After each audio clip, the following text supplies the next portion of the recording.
गोपीनाथ मुंडे आज असते तर त्यांनी धनंजय मुंडेंना चापकानं मारलं असतं आणि राजीनामा द्यायला लावला असता. संतोष देशमुख हत्या प्रकरणानंतर रोहित पवार संतापले. धनंजय मुंडेंचा राजीनामा नैतिकतेवर नाही तर त्यांची हकालपट्टी झाली. मुंडेंच्या राजीनाम्यानंतर करुणा मुंडेंचं वक्तव्य. भास्कर जाधव विधानसभेचे विरोधी पक्षनेते असतील. ठाकरेंच्या शिवसेनेच्या विधानसभा अध्यक्षांना पत्र. विरोधी पक्षनेते पदासाठी अडीच वर्षांचा फॉर्म्युला नाही, ठाकरेंकडून स्पष्ट. रायगडच्या पालकमंत्री पदासाठी भरत गोगावले आग्रही. गोगावलेंकडून एकनाथ शिंदेंची भेट. अडीच वर्षाचा फॉर्म्युला ठरत असेल तर वय आणि अनुभवाचा विचार व्हावा, गोगावलेंची मागणी. लाडक्या बहिणींना महिला दिनाची खास भेट. महिला दिनाच्या पूर्वसंध्येला फेब्रुवारी आणि मार्च महिन्याचा लाभ दिला जाणार.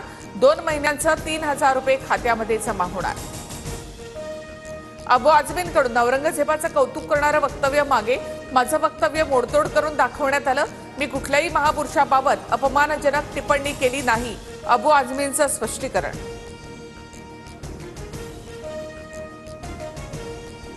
पंतप्रधान मोदींच्या हस्ते जामनगरमध्ये वनताराचं उद्घाटन. मोदींकडून वनतारातील वन्यजीवांसोबत खेळतानाचे व्हिडिओ ट्विट. अनंत अंबानी स्थापित वनतारा केंद्राचाच प्राण्यांचे संवर्धन आणि उपचार करण्याचा उद्देश.